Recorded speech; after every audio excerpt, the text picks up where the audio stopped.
नमस्ते, का हाल बा? उम्मीद करतानी सब बढ़िया होगी। ZDNH पर हम बात करब बिहार और बिहार की राजनीति। काहे कि बिहार में चुनाव होके वाला बा। बिहार के लोग दिल्ली, NCR और हरियाणा में बड़े पैमाने पर रहते हैं और आप लोग ये जानना चाह रहे होंगे कि बिहार में चल क्या रहा है। तो आप लोग बने रहिए जी दिल्ली NCR हरियाणा के साथ।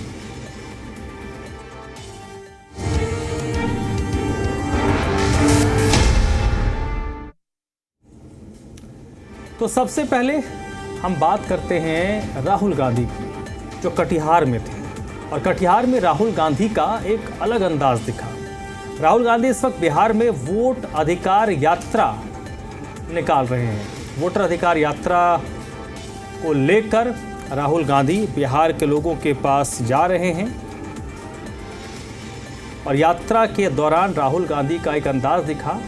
बिहार में जो कटिहार वाला बेल्ट है वहाँ पर मखाना बनाया जाता है और देश में जो मखाना आपको मिलता है, आपको दिखता है, उसमें 80%, 85% तक का जो मखाना है वो इसी इलाके में से आता है। और मखाना बोर्ड का भी गठन किया गया है। और तो राहुल गांधी किसानों के बीच पहुँचे, कैसे मखाना बनता है, कैसे तैयार किया जाता है, उस पूरी प्रक्रिया को राहुल गांधी ने देखा, समझा। और उनके साथ वो जो पीट रहे ना, वो VIP पार्टी के मुकेश सहनी है संभवतः। हाँ, मुकेश सहनी है। तो सीमांचल की धरती पर राहुल गांधी का दिल मखाना पर आ गया। कटिहार में राहुल गांधी मखाना के तालाब में उतरे, पानी में खड़े होकर किसानों से मखाना की खेती की तकनीक और हुनर को समझा। राहुल गांधी का दिल इतना में नहीं भरा तो मुकेश सहनी के साथ मखाना किसानों के घर पहुंच गए, जहां पर मखाना कैसे तैयार किया जाता है। राहुल गांधी और मुकेश सहनी भुने हुए मखाने को फोड़ते नजर आए।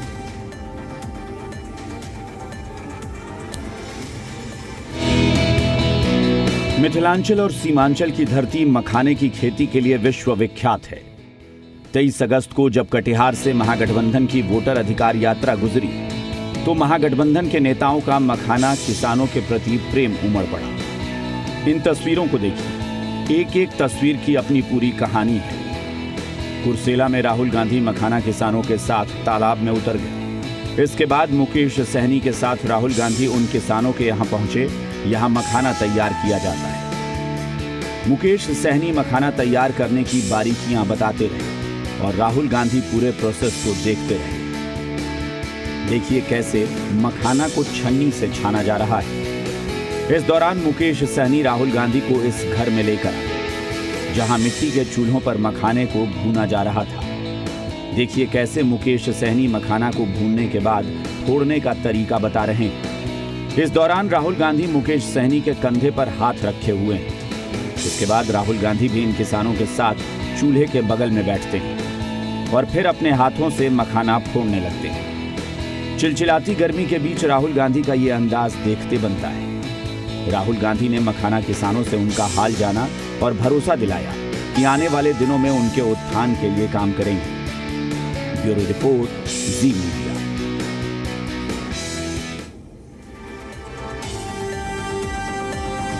एक और राहुल गांधी का मखाना प्रेम दिखा तो दूसरी ओर बीजेपी भी किसानों को लुभाने में जुटी हुई है। वोटर अधिकार यात्रा के दौरान राहुल गांधी का मखाना किसानों से मिलने की तस्वीर सुर्खियों में है। तो पटना में बीजेपी के किसान मोर्चा की बैठक रखी हुई है। राहुल गांधी की यात्रा पर हमला भी बोला गया।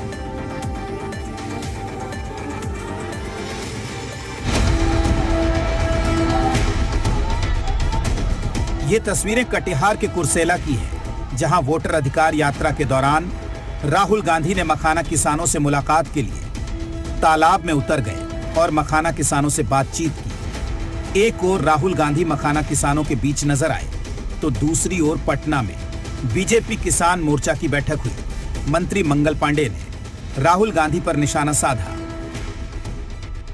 उनकी पार्टियों के जो BLO हैं वो तो नीचे लिख के देते हैं कि सभी चीजें बहुत सही तरीके से हो रही हैं, लेकिन नेता को चूंकि राजनीति करनी है तो वो बाहर भाषण दे रहे हैं कि गड़बड़ी हो रही है। आज भारतीय जनता पार्टी किसान मोर्चा का प्रदेश स्तरीय बैठक था। हम लोगों के यहाँ संगठन का काम है जो निरंतर चलते रहता है। अभी नया गठन हुआ है, सभी जिला में जिला अध्यक्ष किसान मोर्चा के बनाए गए हैं। 23 अगस्त को राहुल गांधी और तेजस्वी यादव की यात्रा कुर्सेला होते हुए बरारी और कोढ़ा विधानसभा सभा से गुजरी। इस दौरान कटिहार सांसद तारिक अनवर, पूर्णिया सांसद पप्पू यादव, विधानसभा में कांग्रेस दल के नेता शकील अहमद खान भी साथ में मौजूद रहे। राहुल तेजस्वी यादव की जोड़ी SIR और वोट चोरी पर हमलावर है, तो दूसरी ओर डिप्टी CM सम्राट चौधरी का प्रहार है। ये जो चोरी किया जा रहा है, ये आपको बेरोजगार बनाने के लिए किया जा रहा है। अदानी को, अंबानी को, बिहार का, महाराष्ट्र का, हर प्रदेश का पूरा धन दिलवाने के लिए दिया जा रहा है। लालू जी यदि हम मुखिया भी नहीं कर पा रहे हैं, ये किसका देन है? कि राहुल गांधी का ऑर्डिनेंस मार दिया था। अब बाप को जिसने जेल में रखने की पूरी तैयारी कराया, उसी के साथ उनका बेटवा घूम रहा है। हम क्या करें? राहुल गांधी हर वर्ग को रिझाने की कोशिश कर रहे हैं। मखाना किसानों के साथ ये गुफ्तगू इसी रणनीति का हिस्सा है। ब्यूरो रिपोर्ट, जी मीडियास।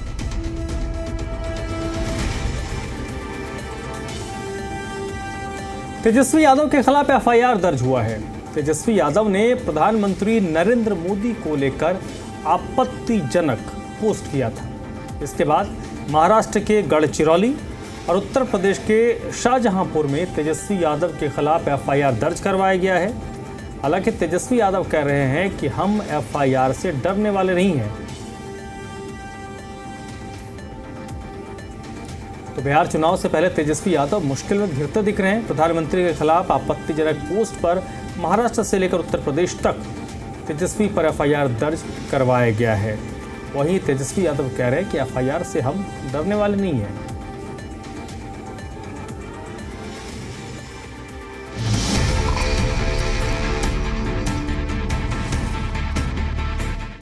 प्रधानमंत्री नरेंद्र मोदी के खिलाफ आपत्तिजनक पोस्ट करना तेजस्वी यादव को महंगा पड़ा है। बीजेपी नेताओं ने तेजस्वी यादव के खिलाफ 2 FIR दर्ज कराई है। महाराष्ट्र के गढ़चिरौली में बीजेपी MLA ने FIR कराई है। यूपी के शाहजहांपुर में बीजेपी नेता ने थाने में शिकायत दर्ज कराई है। भारतीय न्याय संहिता की धारा 353(2) और 197(1)(a) के तहत केस दर्ज किया गया है। प्रधानमंत्री नरेंद्र मोदी के खिलाफ तेजस्वी यादव के इसी आपत्तिजनक पोस्ट पर बीजेपी के नेताओं में गुस्सा है। शाहजहांपुर में बीजेपी की महानगर अध्यक्ष शिल्पी गुप्ता को सुनिए। हमारे देश के यशस्वी प्रधानमंत्री मोदी जी के खिलाफ बिहार के पूर्व उप मुख्यमंत्री तेजस्वी यादव जी ने जो अभद्र भाषा का प्रयोग किया, अमर्यादित टिप्पणी की है, जो हम लोगों को बिल्कुल पसंद नहीं है। दूसरी तरफ तेजस्वी यादव कह रहे हैं कि FIR से डरता कौन है। FIR से कौन डरता है? अब बताओ, जुमला बोलना भी अपराध हो गया। सच बोलते हैं, लोगों को सच बोलने से तकलीफ होती है। वहीं नीतीश कुमार की पार्टी JDU कह रही है कि प्रधानमंत्री पद की गरिमा होती है। प्रधानमंत्री किसी पार्टी विशेष के नहीं बल्कि देश के होते हैं। JDU संस्कार की दुहाई दे रही है, तो RJD कह रही है कि तेजस्वी यादव डरने वाले नहीं हैं। अब तेजस्वी यादव जी को जो राजनीतिक कुसंस्कार राष्ट्रीय जनता दल से मिला है, उसके बाद हम उनसे क्या उम्मीद कर सकते हैं? श्री तेजस्वी यादव जी इनके गिदड़ भपकी से डरने वाले नहीं हैं। जब तेजस्वी यादव जी के नाम का जनता का सुनामी विरोधी बीजेपी वाले देख रहे हैं, तो ये सब करवा रहे हैं। कांग्रेस का कहना है कि आलोचना का अधिकार सबको है, कोर्ट की आड़ में राजनीति नहीं होनी चाहिए। तो बीजेपी ने इस पर पलटवार किया। क्या प्रधानमंत्री की कोई आलोचना नहीं कर सकता? आलोचना कोई करेगा तो आप उस पर मुकदमा करवा देंगे। यह कहीं न कहीं लोकतंत्र विरोधी आचरण है। वो जो पूरा परिवार मिलके बिहार के साथ जो अत्याचार किया है पूरे परिवार ने और दूसरे पर कटाक्ष करते हैं तो उसका तो सजा भी मिलेगा। मजा आपने मारे है तो सजा भी आपको ही खाना है। बिहार चुनाव से पहले एफआईआर से तेजस्वी यादव की मुश्किलें बढ़ सकती हैं। कोर्ट कचहरी का चक्कर लग सकता है, जिससे चुनाव प्रचार पर भी असर पड़ सकता है। ब्यूरो रिपोर्ट, जी मीडिया।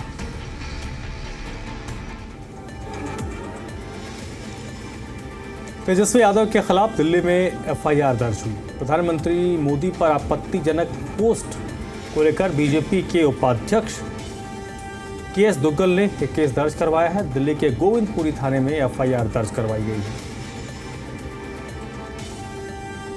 आरजेडी ने अपने ट्विटर हैंडल के ऊपर डाला है कि गया जी के अंदर मोदी साहब भाषण करेंगे और चोर चोर उनको बोला गया है, ट्विटर हैंडल पे है।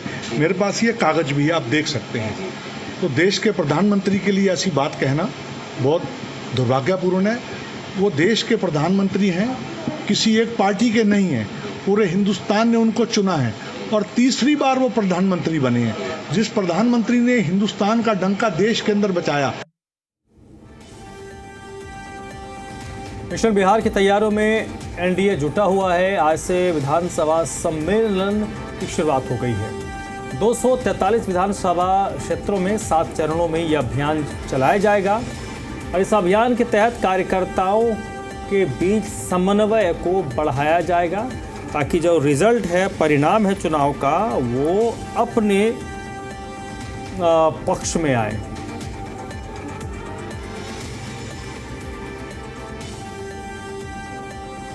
बिहार में एनडीए के विधानसभा सम्मेलन का शुभारंभ हुआ। एनडीए के विधानसभा सम्मेलन 24 सितंबर तक चलेगा। इस दौरान एनडीए के नेता अपने कार्यकर्ताओं के बीच जाकर जीत का मंत्र देंगे।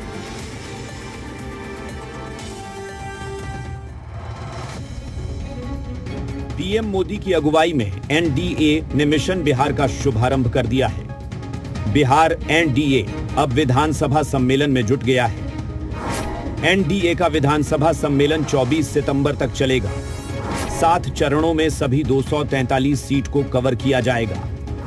बीजेपी जेडीयू की 14 टीमें कार्यकर्ताओं को जीत का मंत्र देंगी। हालांकि आरजेडी को लगता है कि एनडीए महागठबंधन की यात्रा से घबरा गई है, तो बीजेपी की दलील है कि एनडीए के 5 पांडव यानी घटक दल विकास की यात्रा पर चल रहे हैं। देखिए, एनडीए घबरा गई है, बेचैनी में है और बौखलाहट में है। इसी बौखलाहट में ये दूसरी बार कार्यकर्ता संवाद करने जा रहे हैं, लेकिन इनको पता है कि अब बिहार की जनता का विश्वास और समर्थन हम नहीं जीत सकते हैं। देखिए, हम लोग विकास यात्रा पर एनडीए के 5 पांडव चल रहे हैं, जो माननीय मुख्यमंत्री और यशस्वी प्रधानमंत्री जी के मार्गदर्शन में और मुख्यमंत्री जी के नेतृत्व में जो यात्रा हमने बिहार के विकास का किया है, उसके लिए चल रहे हैं। वहीं जेडीयू का दावा है कि यह बिहार को फिर से फतेह करने की तैयारी है, तो कांग्रेस कह रही है इस बार कुछ भी कर लें, महागठबंधन की सरकार आ रही है। अब जिस बौखलाहट और हताशा का शिकार बिहार का विपक्ष है, तो ऐसे ही बड़बोले बोल निकलेंगे। जमीन सरक गई। उनके नेताओं को आपने कल प्रधानमंत्री जी की सभा में देखा कि नहीं? ये कुछ भी कर ले, कितना भी सम्मेलन कर लें सरकारी खर्चे पे, लेकिन यह तय है कि इस बार महागठबंधन की सरकार आ रही है। एक और महागठबंधन वोटर अधिकार यात्रा से सियासी जमीन तलाशने में जुटा है, तो दूसरी ओर अब एनडीए विधानसभा सम्मेलन के जरिए तैयारी जीत की है। रुपेंद्र, जी मीडिया, पटना। पटना में हिंदी सिविल सम्मान समारोह का आयोजन किया गया। मुख्यमंत्री नीतीश कुमार ने 12 साहित्यकारों को इस कार्यक्रम में सम्मानित किया है।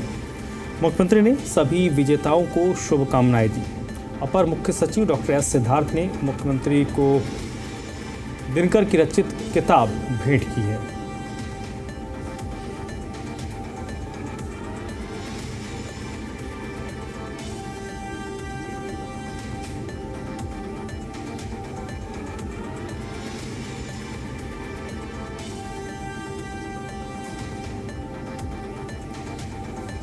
नालंदा की बात करते हैं, जहां पर एक दर्दनाक सड़क हादसा हुआ और इस हादसे में 10 लोगों की मौत हो गई है। नालंदा पटना जिले के सीमावर्ती क्षेत्र में यह दर्दनाक हादसा हुआ, जहां पर एक टेम्पो और टैंकर के बीच टक्कर हो गया।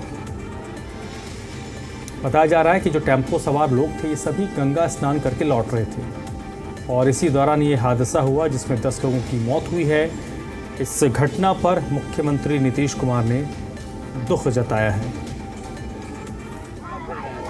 नालंदा और पटना जिले के सीमावर्ती क्षेत्र शाहजहांपुर थाना क्षेत्र इलाके में अहले सुबह एक दर्दनाक घटना घटी।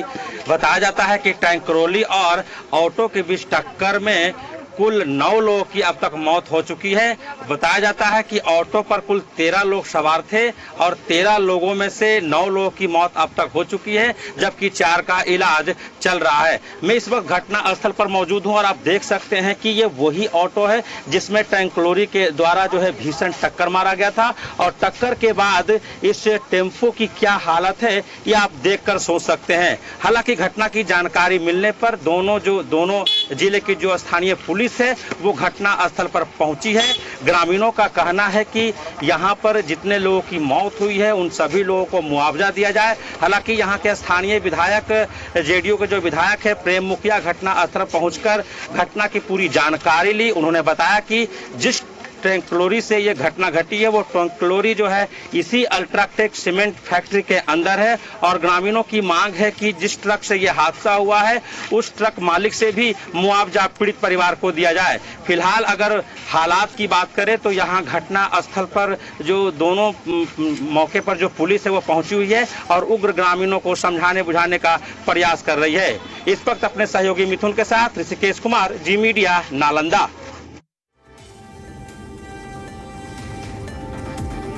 पटना में एक सुपरिटेंडेंट इंजीनियर पर कार्रवाई की गई। ईओयू ने विनोद कुमार राय को गिरफ्तार किया है। शुक्रवार को छापेमारी के दौरान इंजीनियर के घर से 55 लाख रुपए का कैश मिला था और करोड़ों की ज़मीन का कागजात मिला। फिलहाल ईडी को रेड की बड़ी संख्या में जला हुआ नोट मिला है, यानी कि यहाँ जो पैसा था, कैश था, उसको जलाने की भी कोशिश हुई है। तो भ्रष्टाचार के खिलाफ ये कार्रवाई हुई है। विनोद कुमार राय जो सुपरिटेंडेंट इंजीनियर है उसके ठिकानों पर छापा मारा गया। यहाँ पर सोना, चांदी, करोड़ का ज़मीन का पेपर और करीब 6 लाख की महंगी घड़ियाँ मिली है। ग्रामीण कार्य विभाग के सुपरिटेंडेंट इंजीनियर विनोद कुमार राय मूल रूप से समस्तीपुर के रहने वाले हैं। जॉब में आने के बाद भागवत नगर स्थित एक बना बनाया हुआ आलीशान मकान खरीद लिया था। ठीक अभी हम उसी मकान के बाहर मौजूद हैं। उनके परिवार में 4 बच्चे हैं, एक बेटी डॉक्टर है, जबकि 3 बच्चे अभी भी पढ़ाई कर रहे हैं। आर्थिक अपराध इकाई ने उन्हें कार्रवाई करते हुए गिरफ्तार कर लिया है। पत्नी के ऊपर भी आर्थिक अपराध इकाई ने प्राथमिकी दर्ज कर ली है। इस मामले में ईडी ने भी दिलचस्पी दिखाई है, जिसके बाद जांच आगे भी बढ़ सकती है। सहयोगी विक्रांत के साथ मैं प्रकाश, जी मीडिया पटना। जहानाबाद में एक बार फिर फाल्गु नदी ने रौद्र रूप धारण कर लिया है। करीब 1,30,000 क्यूसेक पानी छोड़े जाने के बाद घोसी और मोहनगंज प्रखंड के दर्जनों गाँव में बाढ़ आ गया है। तेज बहाव के कारण कई तटबंध टूट गए हैं। कम से कम 16 गांव में बाढ़ का पानी घुस गया है। खेतों में पानी भरने से फसलों को काफ़ी नुकसान पहुंचा है। इस प्राकृतिक आपदा ने एक बार फिर बाढ़ प्रबंधन और तटबंधों की मजबूती को लेकर सवाल खड़े किए हैं। हमारे पंचायत के एक भी गांव नहीं बचा हुआ है जहां बाढ़ से प्रभावित नहीं हुआ है। पूरे पंचायत के सभी किसानों का धान जलने का स्थिति में है और अब यहाँ बाढ़ का जो स्थिति उत्पन्न है इससे किसानों को मरण का स्थिति उत्पन्न हो गया है। कल रात में लगभग 1,23,000 क्यूसेक पानी छोड़ा गया था उधर स्थान से। जो झारखंड में बारिश हुआ है वही पानी इधर अभी पहुंचा है। तो अभी लगभग 3 से 4 गांव में जो जनरली ज़्यादा प्रभावित है, भारतू, नंदना और मिट्रा जो गांव है, ये 3-4 गांव ज़्यादा प्रभावित है।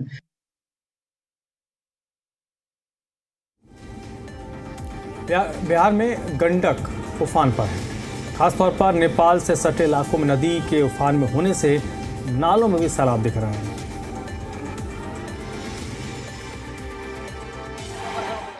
सैलाब ट्रैक्टर को ऐसे निगल गया कि वीडियो देखकर अंदाजा लगाना मुश्किल हो रहा है कि सैलाब के भंवर में ये कोई ट्रैक्टर है या फिर कुछ और।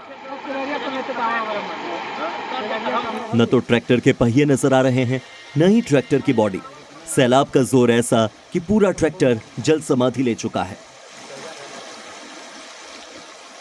बताया जा रहा है कि नल जल योजना का सामान लेकर जैसे ही ट्रैक्टर नाले को पार कर रहा था, तभी तेज बहाव में फंस गया और देखते ही देखते ट्रैक्टर पूरी तरह से डूब गया। गनीमत रही कि इस हादसे में ट्रैक्टर चालक ने तैरकर अपनी जान बचा ली।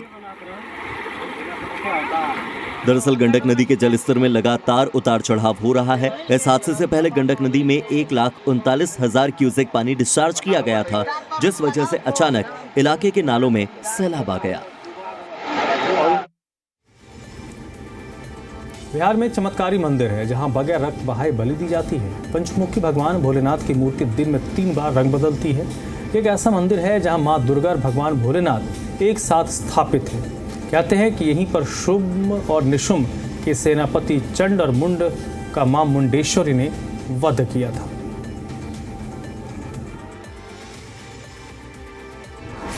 बिहार के चमत्कारी मंदिर का होगा जीर्णोद्धार। नवरात्रि से पहले मां मुंडेश्वरी मंदिर का होगा सौंदर्यीकरण। मां मुंडेश्वरी मंदिर तक जल्द होगा रोपवे का निर्माण। नवरात्रि से पहले बिहार के चमत्कारी मां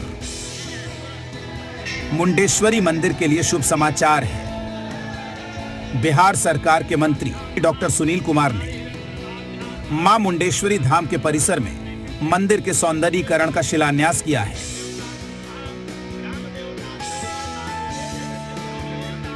वैदिक मंत्रोच्चारण के साथ मंदिर परिसर के जीर्णोद्धार की आधारशिला रखी गई।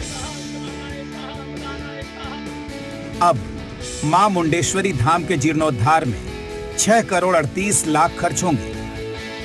मां मुंडेश्वरी धाम की सड़क चौड़ी होगी। पवरा पहाड़ी का सौंदर्यीकरण होगा। मंदिर परिसर में पार्किंग बनेगा। पीने का पानी, कचरा प्रबंधन की सुविधा होगी। जल्द रोपवे का निर्माण होगा। कि माता मुंडेश्वरी के परिसर का जीर्णोद्धार करने का आज मुझे मौका मिला है। यहाँ पे 6 करोड़ 38 लाख की योजना है। प्रसिद्ध मां मुंडेश्वरी धाम में भक्तों का तांता लगा रहता है। नवरात्रि में देश विदेश से श्रद्धालु यहां पहुंचते हैं। मान्यता है कि इस मंदिर का जिक्र मार्कंडेय पुराण में है। शुंभ निशुंभ के सेनापति चंड और मुंड का यहीं पर वध हुआ था। मंदिर में मां दुर्गा के साथ पंचमुखी शिवलिंग स्थापित है। मां मुंडेश्वरी मंदिर में बिना रक्त बहाए हुए बलि दी जाती है।